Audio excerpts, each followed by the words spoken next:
Bonjour à tous et bienvenue sur le podcast La Voix de FB Avocat, le podcast qui vous parlera de sujets divers et variés liés à l'immigration, aux droits des étrangers et de la nationalité française et à bien d'autres sujets juridiques. Je suis maître Fatou Babou, avocate au barreau de Bordeaux.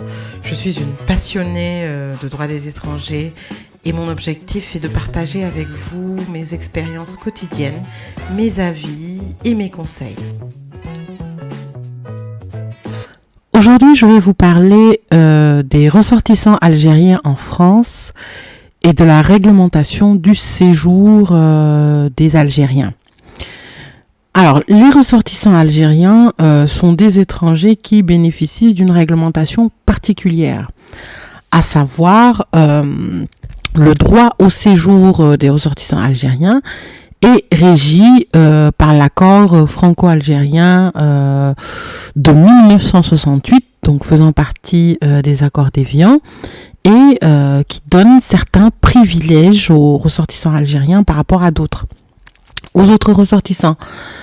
Par exemple, un ressortissant algérien qui est titulaire d'une première carte, déjà, rien que pour la dénomination, un Algérien n'a pas de titre de séjour, il a un certificat de résidence. Donc ça peut être un certificat de résidence vie privée familiale, certificat de résidence salarié, certificat de résidence visiteur ou entrepreneur ou commerçant. Donc ça c'est une première différence.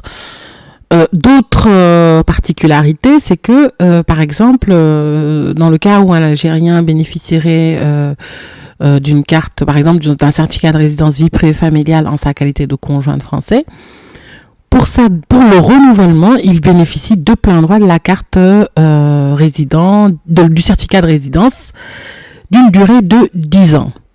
Donc, que ça soit sur les conditions, on y reviendra tout à l'heure, mais sur le renouvellement, pour la vie professionnelle, alors si un Algérien a un certificat de résidence salarié, il est par exemple autorisé à exercer tout emploi salarié sur le territoire de la France métropolitaine, alors que d'autres étrangers seraient uniquement limités dans le cadre de cette même carte-là à exercer l'emploi pour lequel la carte a été délivrée.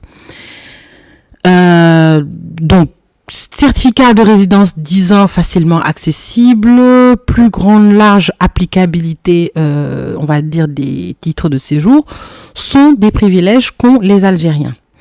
Seulement, moi j'ai un avis assez particulier sur cette question. Personnellement, et selon l'expérience professionnelle que j'ai, je ne considère pas que les ressortissants algériens disposent de privilèges. J'ai l'impression que de plus en plus de préfectures, en tout cas l'administration, a une interprétation assez sévère de ces normes-là. Mais surtout, je pense que cet accord-là est assez obsolète parce qu'aujourd'hui, nous avons beaucoup de changements, beaucoup de nouveaux titres de séjour qui excluent, étant donné que le code de l'entrée et du séjour et du droit d'asile donc n'est pas applicable aux ressortissants algériens, certaines dispositions assez favorables et assez modernes excluent les Algériens. Sur cette partie-là, je vais citer le passeport talent. Donc le passeport talent, qui est un nouveau dispositif établi dans le but de promouvoir l'attractivité économique de la France, qui a une carte de séjour d'une durée de 4 ans, qui, selon plusieurs critères, donc il existe 11 types de passeports talents, donne certaines facilités aux étrangers à venir s'installer, vivre et exercer une activité professionnelle en France. Les Algériens ne bénéficient pas de cette carte-là.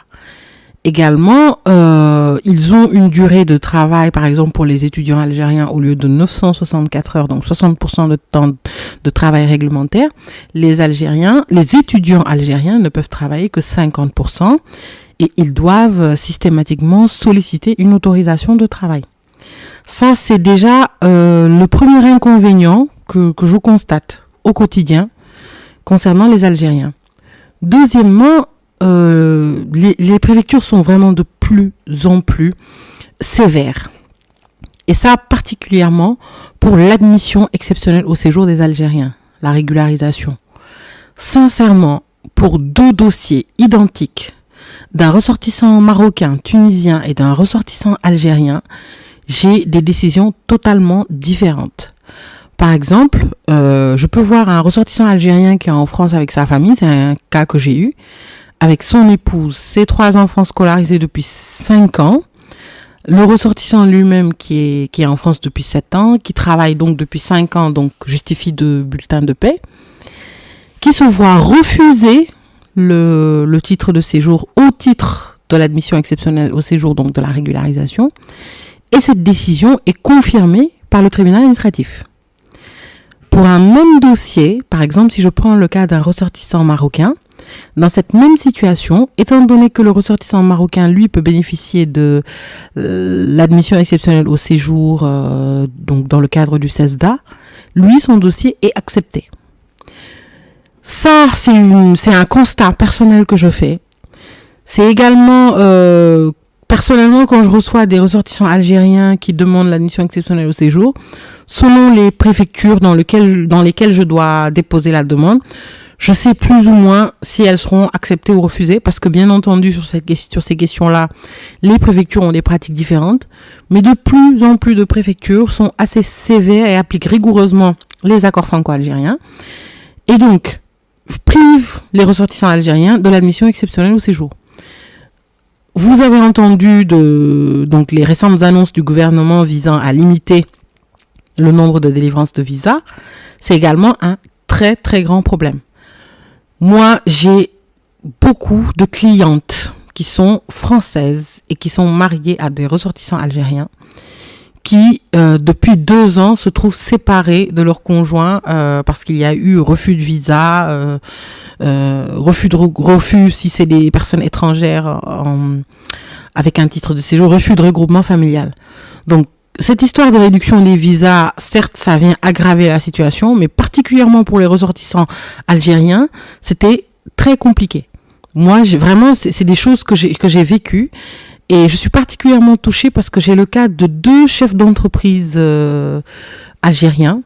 Donc, un chef d'entreprise qui est rentré en France avec un visa court séjour, avec sa femme et ses enfants. Donc, ils sont rentrés régulièrement, mais ils se sont maintenus sur le territoire irrégulièrement. Donc, mon client, lui, a pu créer une entreprise parce que sur ce côté-là également, les ressortissants algériens peuvent immatriculer une entreprise en France. Il est aujourd'hui à plus d'une 30aine de salariés. Son entreprise fonctionne et est assez florissante. Il a beaucoup travaillé pendant la période de la crise sanitaire, mais refus sur refus de régularisation. C'est-à-dire il a environ 3 ans de présence en France. La préfecture dans laquelle il a effectué sa demande refuse de lui délivrer un titre de séjour à lui ainsi qu'à sa famille. Donc, on a sollicité un titre de séjour en qualité de commerçant. Refus. J'ai également le cas d'un autre chef d'entreprise algérien qui cette fois-ci se trouve en dehors du territoire national, qui a 2 entreprises donc avec des salariés en France, qui sollicite un visa commerçant. Alors non seulement il est lui-même commerçant en Algérie, donc il justifie vraiment de revenus largement suffisants. Il a un appartement en France, il a 2 entreprises en France avec des revenus et des bilans très positifs. Refus de visa de l'ambassade de France, du consulat de France à Alger. Alors, j'ai eu plusieurs motifs, insuffisance de revenus, enfin, des motifs qui ne tiennent absolument pas la route, parce que lui, il démontre qu'il justifie de revenus vraiment suffisants, mais refus de délivrer un visa en qualité de commerçant. Et des exemples comme ça, je peux en citer sincèrement des dizaines des cas concrets que j'ai eu à traiter, pour vous dire que actuellement, beaucoup d'Algériens et beaucoup de personnes pensent que les ressortissants algériens bénéficient de faveurs, de privilèges en droit des étrangers. Moi, je dis que ce n'est absolument pas le cas. Non seulement ils sont privés de certains titres de séjour et notamment du passeport talent qui est assez avantageux, mais surtout, donc l'accord qui a été signé et qui est applicable, je trouve, doit être révisé parce qu'il est absolument obsolète. Et puis, les préfectures sont de plus en plus sévères, les consulats également, avec les ressortissants algériens. Merci de votre fidélité. C'était la voix de FB Avocat. À très bientôt pour de nouveaux épisodes. En attendant, suivez-nous sur les réseaux sociaux Facebook, LinkedIn, Instagram /FB Avocat.